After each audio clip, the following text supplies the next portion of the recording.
ఈరోజు renowned agriculturist MS Swaminathan గురించి తెలుసుకోబోతున్నాము.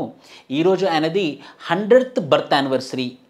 మహానుభావులలో అతను ఒకడు. ఎందుకో చెప్తాను చూడండి. అందరూ ఫాదర్ ఆఫ్ గ్రీన్ రెవల్యూషన్ అని అంటారు. హై ఈల్డింగ్ వెరైటీ సీడ్స్ తీసుకొని వచ్చారు, అతని వల్ల గ్రీన్ రెవల్యూషన్ వచ్చిందని అంటారు, ఫుడ్ ప్రొడక్షన్ జరిగిందని అంటారు. 100% కరెక్ట్. దాంతోపాటు ఒక పాయింట్ చెప్తాను నేను. ఏంటనంటే సూపర్స్టిషన్, మూఢనమ్మకాలు, అగ్రికల్చర్ ప్రొడక్టివిటీలానే జరగాలి, ఫార్మర్స్ మీద నమ్మకం లేదు, ఎలాగే అప్పుడే మనకు వచ్చినటువంటి ఇండిపెండెన్స్, ఎవరు మన కంట్రీని నమ్మట్లేదు, మన అగ్రికల్చర్ అగ్రేరియన్ సొసైటీ అయినప్పటికీ కూడా ఎలాంటి ప్రొడక్టివిటీ లేదు, nearly 90% of the people are depended upon agriculture. ఇలాంటి సిట్యువేషన్లలో అతను ఎంఎస్ స్వామినాథన్ గారు ఒక high yielding variety seed Mexico నుంచి తీసుకొని వచ్చి, ఈ సీడ్ని కనుక మనం వేస్తే, ఈ సీడ్ని కనుక మనం వాడితే ఖచ్చితంగా ప్రొడక్టివిటీ పెరిగి, ఈల్డ్ పెరిగి మన ఫార్మర్స్ రిచ్ పీపుల్ అవుతారని చెప్పేసి కళ కనడమే కాకుండా ఆ కళని సాకారం చేసినటువంటి గొప్ప మనిషి ఎవరంటే MS Swaminathan. So dream big and achieve big అని చెప్పడానికి బెస్ట్ ఉదాహరణ ఎవరంటే ఎంఎస్ స్వామినాథన్ గారు.